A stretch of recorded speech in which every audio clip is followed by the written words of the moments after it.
Untuk mencari tindih itu harus di era Kabudan, betul atau tidak? Tindih mutlak adalah esoterik pusaka, karena saya pernah membuktikan hal itu. Kita mesti mengenal ilmu tayu, karena ilmu tayu ini untuk menyingkap dan mengungkap rahasia fungsi tuah. Mari kita bahas.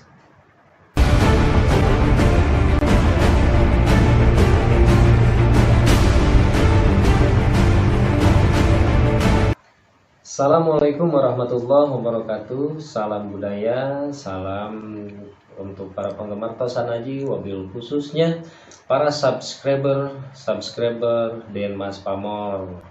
Alhamdulillah berkat dukungan kontribusi dari semuanya, channel ini makin berkembang. Doa semoga semua sehat dan berkah. Saat ini di depan saya ada beberapa pusaka yang sempat saya bahas.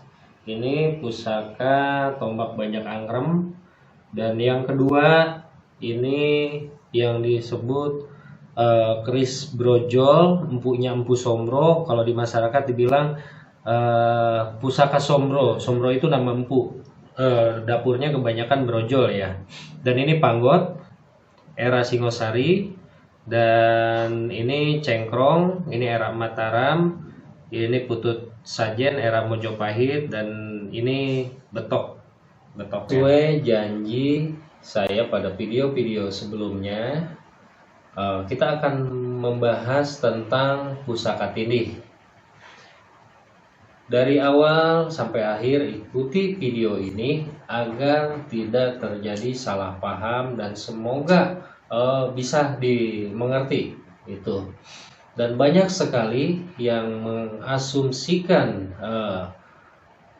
pusaka tindih itu dengan ada yang versinya A, B, C. Namun kita mari berlogika dalam membahas pusaka tindih. Pertama, secara arti tindih itu dalam dunia Tosan Aji bukan secara harfiahnya itu menindih. Itu karena ada juga para penggemar Tosan Aji yang beranggapan pertama dia harus di atas tumpukan. Itu ada juga nyimpennya harus di atas, ada. Nah, mari kita bahas dulu kata tindih.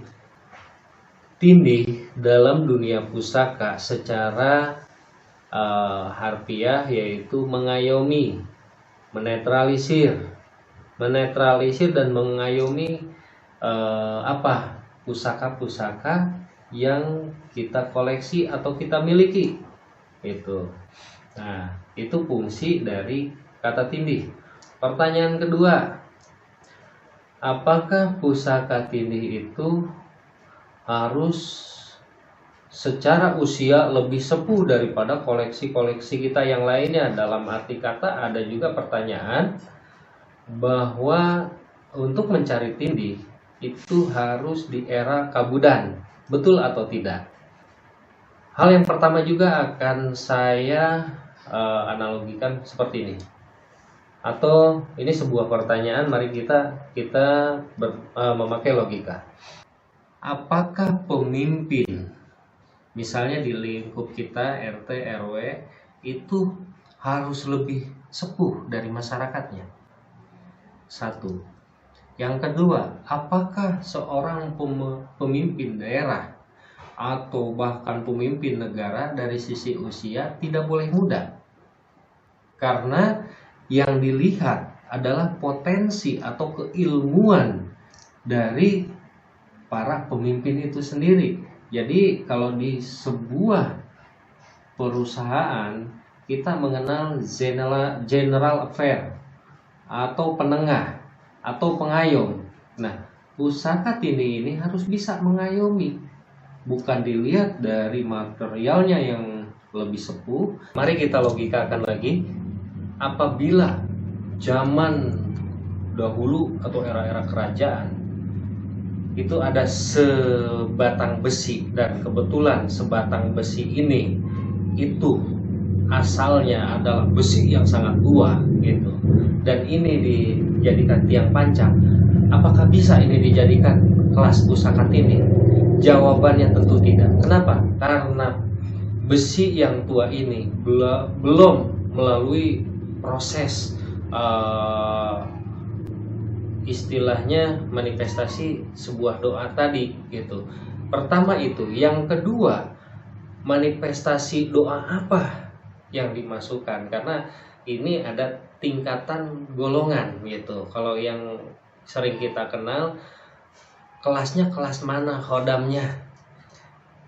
Kelas prajurit, kelas menengah, atau bahkan pimpinannya itu. Jadi di sini yang membedakannya adalah kelas apa manifestasi yang terdapat dalam pusaka tersebut itu. Jadi itu yang harus kita pahami. Pusaka tindih itu jadi bisa dikatakan ini pusaka tindih, dan kita bisa mengetahuinya hanya dengan satu cara, yaitu proses menayuh. Jadi tidak bisa dengan, mohon maaf, gambaran bilah besi itu. Tetapi kita mesti ingat dan jangan dilupakan, dalam hasanah tosan aji, dunia tosan aji atau dunia pusaka, kita mengenal kata tayuh. Untuk apa tayuh ini? Karena kita juga mesti tahu bahwa pusaka ini tidak bisa dipisahkan antara isoteri dan eksoteri itu. Contoh gini, yang lebih mudah lagi akan saya jabarkan. Saya pernah istilahnya mencoba 3 pusaka. Pertama era Kabudan, yang kedua era Sepuh, kalau tidak salah waktu itu era Majapahit, dan yang ketiga era Nom-Noman Mataram. Nah, kebetulan saya punya kawan seorang spiritualis dan bukan kaleng-kaleng gitu ya. Beliau juga sering di televisi. Dan untuk adilnya lagi, kita ambil yang akan kita mediumisasi ini dari luar kita, dalam arti kita tidak kenal, dari lingkungan yang setempat. Kita panggil dan kita mediumisasi dari mulai pusaka sepuh, pertengahan, dan sampai yang nom-noman.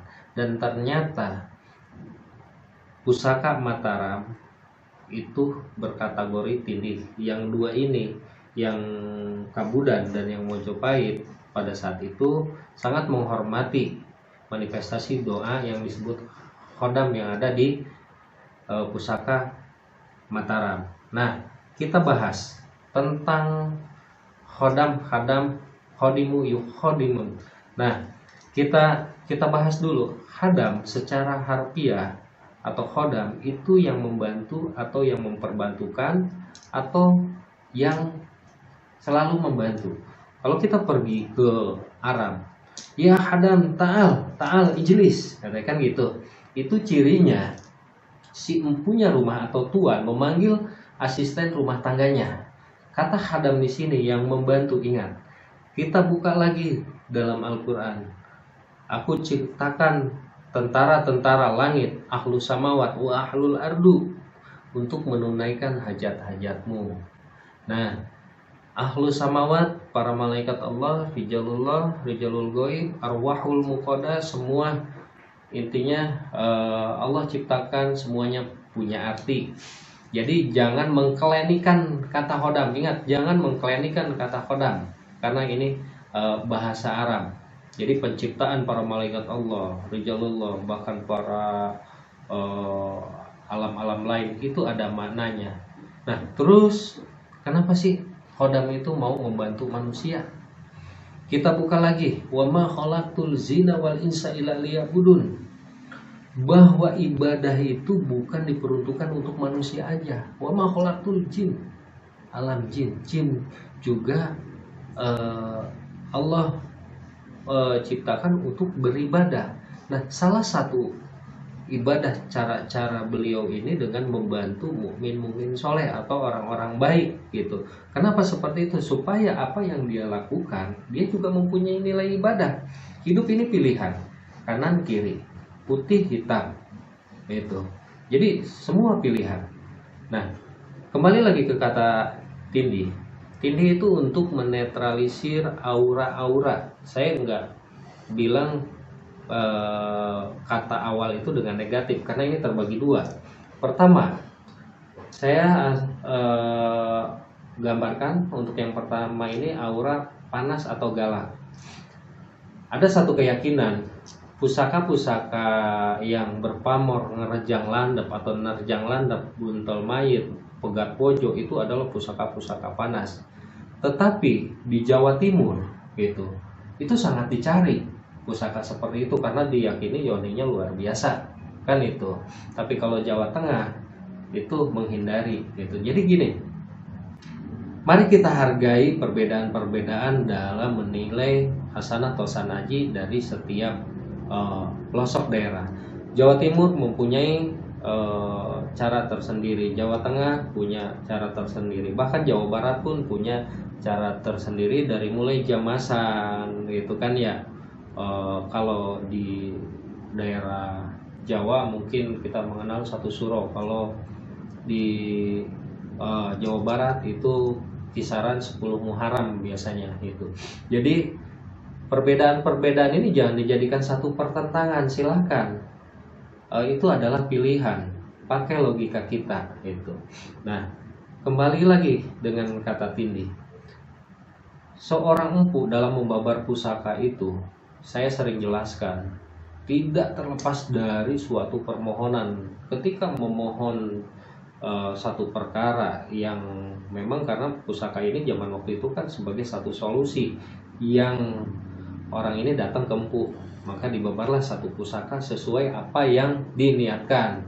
Nah, ketika membabar pusaka tersebut melalui penyucian diri, maka masuklah manifestasi doa yang disebut khodam. Ya, sampai di sini kita bicarakan tentang manifestasi doa. Nah, yang kedua, mari kita berpikir logika.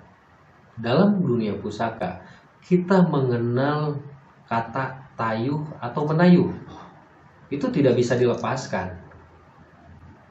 Menayuh ini untuk apa? Nah, kita generasi-generasi penerus ingin mengetahui tua atau filosofi. Kalau filosofi kan tergambar dalam dapur, bisa kita baca. Tapi kalau untuk tua kadang berlainan dengan filosofi itu sendiri gitu.